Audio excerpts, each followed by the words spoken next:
peserta sekalian, Assalamualaikum warahmatullahi wabarakatuh.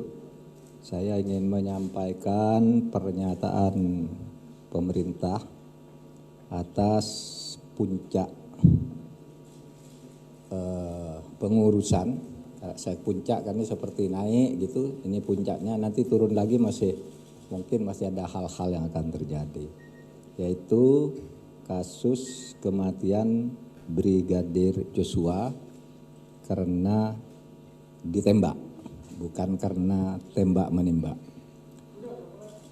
Kasus ini memang agak khusus, seperti kasus orang menangani orang hamil yang mau melahirkan tapi sulit melahirkan, sehingga terpaksa dilakukan operasi sesar. Ya, operasi sesarnya agak lama, kontraksi terjadi terus. Malam ini Kapolri berhasil mengeluarkan bayinya dalam kasus kriminal, yaitu Ferdi Sambo sebagai tersangka dalam kasus skenario dan memerintahkan pembunuhan, mungkin berencana karena dugaannya itu sangkaannya itu pasal 340, 338, 55, 56, dan mungkin itu nanti akan bersambung lagi ke 231, 221, 233, itu tentang menghalang-halangi proses penegakan hukum. Nanti ini masih akan banyak, tetapi yang pokok bayinya, yaitu pelaku atau terduga pelaku utamanya sudah ditemukan, yaitu dijadikan tersangka Sambo, Ferdi Sambo. Saya sebagai Menko Polhukam dan Ketua Kompolnas yang bertugas menjalankan perintah Presiden untuk mengawal dan mendorong agar kasus ini dibuka secara terang, ingin menyampaikan beberapa hal sebagai berikut. Pertama, pemerintah mengapresiasi Kepolisian Republik Indonesia, Polri, khususnya Kapolri Bapak Listio Sigit Prabowo, yang telah serius mengusut dan membuka kasus ini secara terang, khususnya di dalam cara pelaku utama.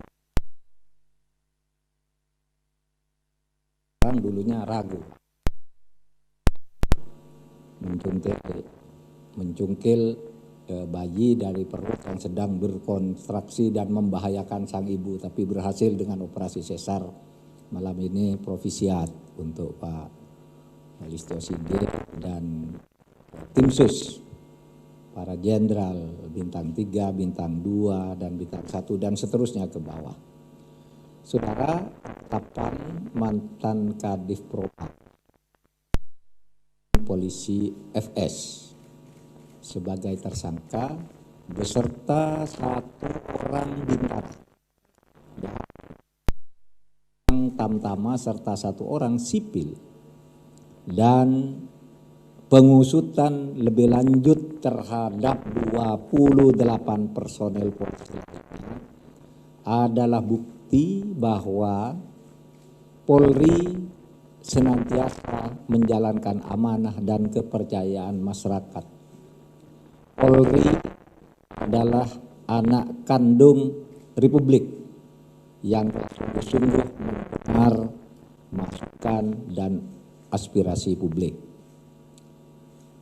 Pemerintah dengan demikian berharap agar penyelesaian kasus secara tegas, terbuka, dan tanpa pandang bulu bisa terus menjadi babak baru dalam upaya membangun institusi Polri yang bersih dan terpercaya, sebagaimana visi dan slogan Polri presisi, yang berarti prediktif, bisa menghitung dan memperkirakan apa yang terjadi beserta akibat-akibatnya, apa yang akan terjadi jika penanganan seperti ini, itu namanya prediktif, apa yang akan terjadi di tengah-tengah masyarakat jika cara menangani sesuatu menggunakan cara tertentu, itu artinya prediktif.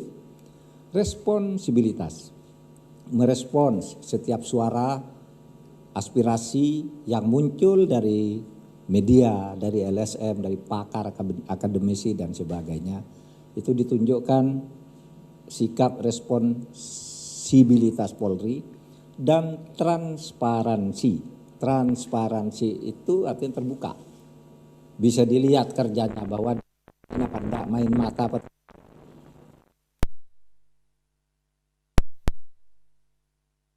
pandang dulu jenderal atau kopral atau apapun gitu, brigadir dan sebagainya, itu tetap ditindak secara proporsional. Kemudian yang kedua, pemerintah melalui Kemenko Polhukam akan terus mengawal kasus ini hingga nanti oleh kejaksaan dikonstruksikan lagi hukumnya, mudah-mudahan tidak terlalu lama, dan dibawa ke pengadilan dengan pendakwaan dan penuntutan yang sungguh-sungguh. Kita semua akan mengawasi kejaksaan sekarang dan mendorong agar punya semangat yang sama dengan Polri. Kejaksaan harus benar-benar profesional menangani kasus ini dengan konstruksi hukum yang kuat, agar mudah nanti bagi pengadilan dan masyarakat memahami kasus ini sebagai upaya penegakan hukum dan keadilan. Yang ketiga, kepada keluarga korban Brigadir Joshua almarhum, saya mohon agar tetap bersabar dan terus memberi kepercayaan kepada lembaga-lembaga penegak hukum kita, yaitu Polri, Kejaksaan, dan Pengadilan. Saya selalu mendengar pernyataan keluarga korban, terutama ayahnya, yang begitu penuh harap atas keberkahan dari Tuhan agar kasus ini bisa dibuka dan diselesaikan dengan adil. Kita selalu mendengar itu, ayahnya almarhum, mudah-mudahan Tuhan turun tangan, memberi keluruhan, membuka siapa pelakunya agar tegak keadilan. Teruslah berharap kepada keadilan Tuhan agar menjadi pedoman bagi upaya menegakkan keadilan manusia. Terakhir, keempat, kepada masyarakat, pemerintah memberikan apresiasi atas berbagai masukan dan dukungan, serta berharap agar publik, baik itu akademisi, LSM, masyarakat sipil, tokoh masyarakat, purnawirawan, dan terutama media massa, agar terus memantau dan mengawasi kasus ini hingga nanti pengadilan memutuskan perkara ini. Mari bersama saya kawal kasus ini agar negara ini berjalan menjadi lebih baik dan lebih baik. Demikian tanggapan atau sikap pemerintah terhadap kerja Polri bersama tim sus dan irsusnya yang telah berhasil memecahkan telur atau mengeluarkan bayi dari sebuah operasi sesar dan akan menyelesaikan konstruksi yang masih tersisa, membersihkan darah-darahnya yang berceceran masih kotor di seluruh tubuh. Ini masih ada 28 yang akan diperiksa lagi, lebih dulu diperiksa melalui irsus. Sekian, terima kasih.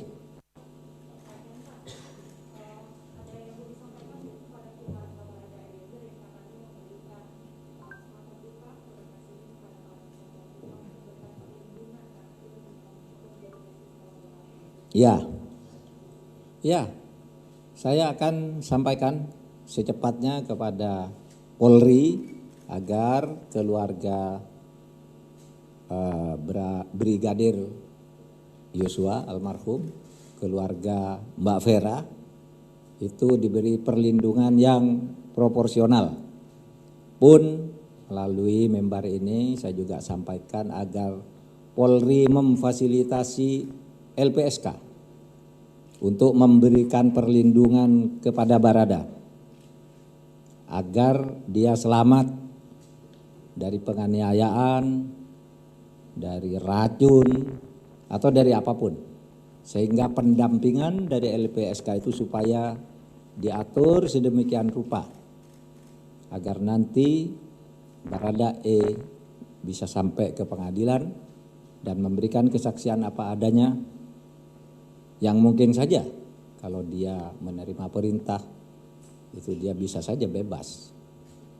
Tetapi pelaku dan instrukturnya itu dalam kasus ini rasanya tidak bisa bebas.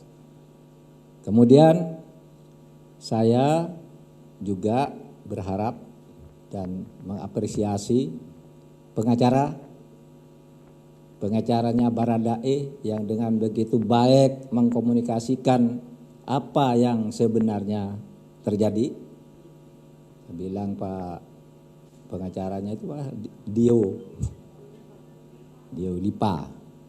Itu bagus, nyentrik, rambutnya panjang kayak seniman apa adanya, tapi ngomongnya ya, masyarakat mengerti.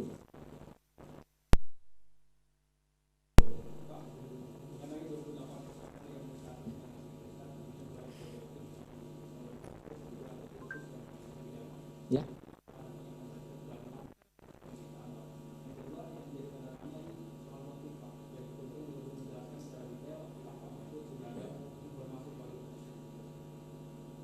Tadi sudah dijelaskan oleh Mabes Polri, jadi 88 kasih ke Irsus dulu, kasus pelanggaran etik. Nah kalau ditemukan di situ pelanggaran etiknya itu berhimpitan dengan pidana, ya misalnya ketika dia mencopot CCTV misalnya, itu bukan sekedar tidak profesional tapi memang sengaja agar terjadi hilangnya jejak alat-alat bukti, ya bisa kepidana juga. Bisa kepidana juga. Oleh sebab itu kita tunggu. Yang penting sekarang telurnya itu udah pecah dulu. Itu yang kita apresiasi dari Polri. Soal motif biar nanti dikonstruksi hukumnya, karena itu sensitif, mungkin hanya boleh didengar oleh orang-orang dewasa. Biar nanti dikonstruksi oleh motifnya, kan sudah banyak di masyarakat.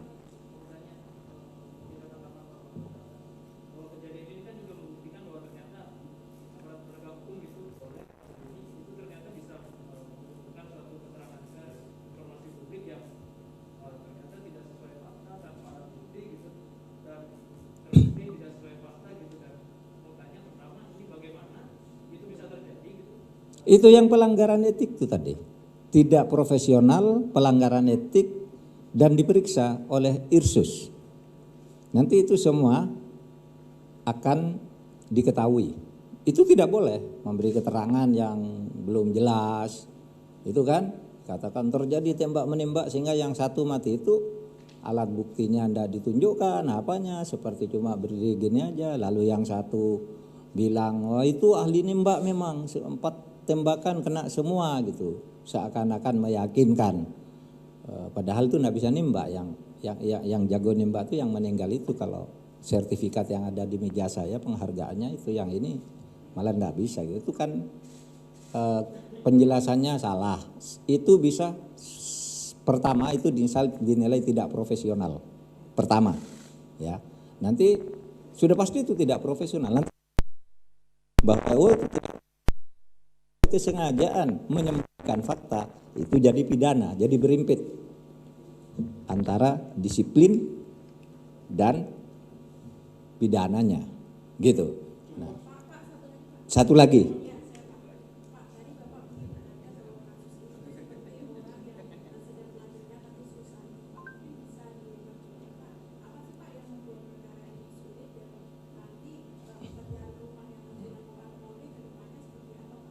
Yaitu karena kan terjadi di internal Polri gitu ya. Ini harus hati-hati agar Polri-nya selamat. Seperti kemudian di situ yang sering saya katakan ada fenomena psikopolitis juga ya, ada psiko hierarkis juga, sehingga kemudian ada kelompok-kelompok juga. Nah itu kan agak sulit kalau tidak melalui operasi sesar. Kalau kasus ini bukan menyangkut hal terjadi di tubuh Polri dan melibatkan pejabat tinggi Polri, ini purnawirawan kepada saya itu Pak Firly, teman saya di KPK, Pak Menko katanya, kasus kayak gini nih kalau tidak ketemu itu kebangetan. Wong orang hilang tubuhnya sudah terpisah, ada orang mati sudah dikubur dengan semen, bisa ketemu kok. Kalau kayak gitu tuh polsek aja bisa, kalau tidak ada psychological barrier itu tadi, itu gampang, polsek aja bisa sebentar kok itu, karena tempatnya itu di dalam sekian area meter tertentu, ya kan. Orangnya yang ada di situ sudah diketahui lebih dari 2 atau 3, itu gampang katanya. Dan memang dorongan masyarakat membuat itu menjadi gampang, membuang psychological barrier tadi. Cukup ya.